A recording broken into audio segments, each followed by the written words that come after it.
Reserve Chair Jerome Powell reaffirmed that inflation remains enemy number one at the Jackson Hole Symposium. In fact, it was acknowledged that price pressures disproportionately affect lower income groups and that a period of below trend growth is required to bring inflation to more sustainable levels, as well as a deterioration in labour market dynamics is needed to quell demand expectations so that it is much more in line with supply side dynamics. Also, going forward, they stated that if they ease policy too early and prematurely, then it will have undesired consequences according to historical records.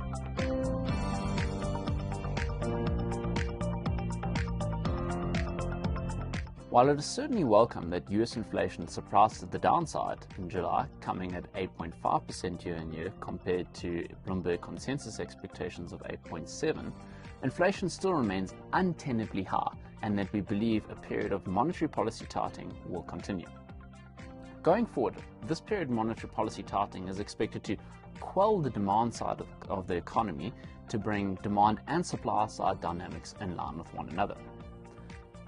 Unfortunately, what we've seen in the natural gas market is there's incredibly tight dynamics that have led to quite elevated prices, which have disproportionately affected regions such as the UK and Europe, where it has filtered through to much higher utility prices and significantly hampered growth expectations.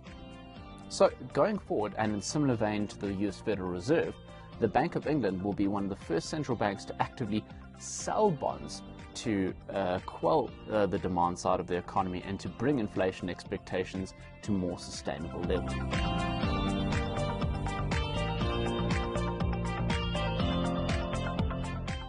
Other noteworthy events that occurred during the course of the month was the extension of the US student debt relief for another 4 months, as well as a 1% excise tax on stock buybacks after December 2022. The former may well have undesired consequences if it results in an unanchoring of inflation expectations, which we will believe will be met with much tighter monetary policy if this persists.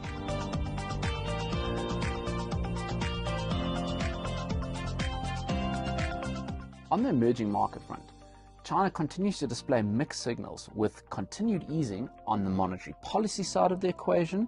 However, lockdowns do prevent a sustainable uptick in economic growth to warrant levels where it becomes more attractive from an investment entry perspective. However, we do believe that opportunities will emerge in the coming months, but at this stage we remain cautious.